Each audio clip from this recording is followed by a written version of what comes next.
Halloween is just a couple days away. Are you ready? Well, I thought this week would be the perfect time to film my last 2 Halloween videos. Hi, I'm Bonnie Overman. I want to thank you for joining me today.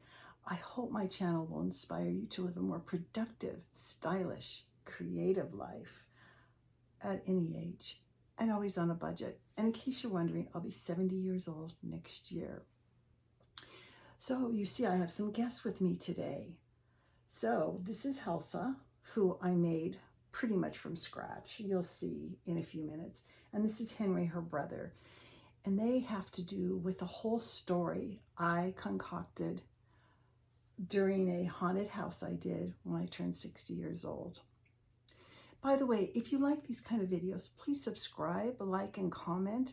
And I just want to take a minute to thank all my subscribers. I so appreciate every one of you, and I try to put my heart and soul into every video I do, and I promise to continue that. So today is part 1. I want to explain why I made Helsa, kind of who she is, and then part 2 in another day or so I'll tell you the whole story of Helsa, the whole story I concocted of Helsa. It's kind of a spooky, sad story.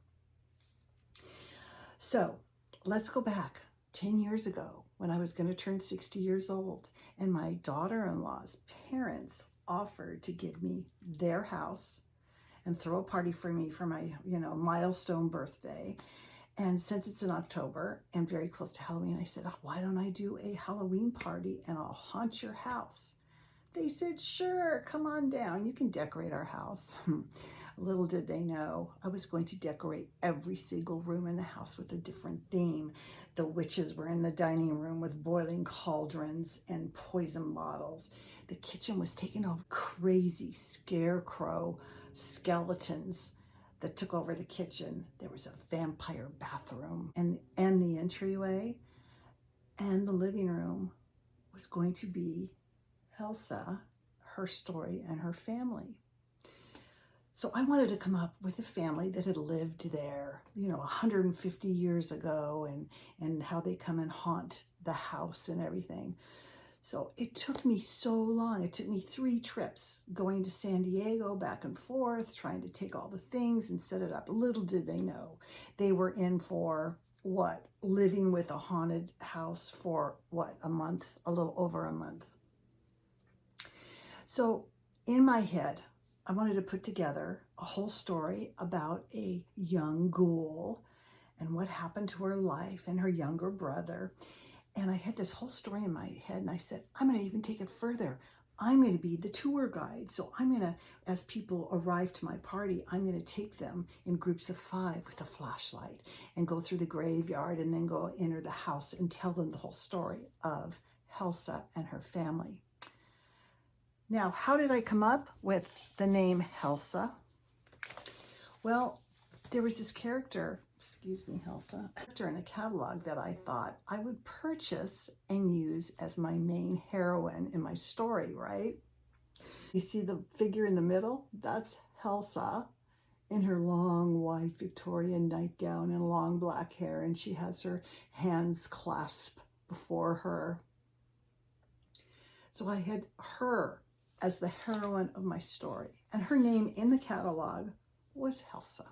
I think she was around $99. I think it was about a month before I said, I got to go online and order her. So I went online and I went to order her. Sold out. She sold out. There's no more Helsas anywhere. I panicked. I said, oh my gosh. Sorry, Henry. I got my skeleton sitting over here. Just almost knocked him over. Oh, it's a crazy household here. A bunch of ghouls and witches and all kinds of things. So anyway, I said, what am I going to do? And I was so invested in the story already and the tour I was going to give and the story I was going to tell. So I go, Bonnie, you can make a Helsa. So I go down to the Halloween club. They have this one row in the back. It's got all the, the dismembered parts of the body and blood and these people with their faces all screwed up, and it's like, it's torture. I'm kind of covering my eyes, and I don't want to see, and I'm going down the aisle, and In front of me, I see some severed heads. Well, I go, wait, there's a girl here with black hair, and her face is a good expression. It's not, So I cradle her in my arms and walk to the cash register and pay for it, and she was under $20. And I put her on my skeleton figure, and I put her in a bucket because otherwise she won't stand up, and I tied her hair back, and this is what she looked like before I made her like this.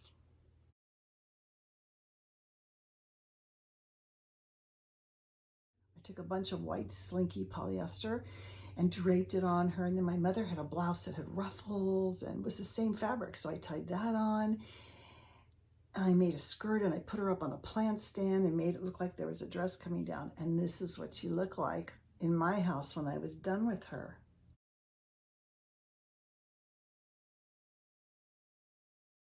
So that's my Helsa. Now, that was 10 years ago, and she's been through many makeup changes. If you saw her in my house tour, she looked very pale and washed out. And I started looking at the old pictures, and I thought, no, I need to make the makeup a little stronger. So that is my story of how and why I came up and decided to do Helsa. She became so famous after my original haunted house party. My next Halloween party was a whole party dedicated to her and her story, which you'll hear in the next video.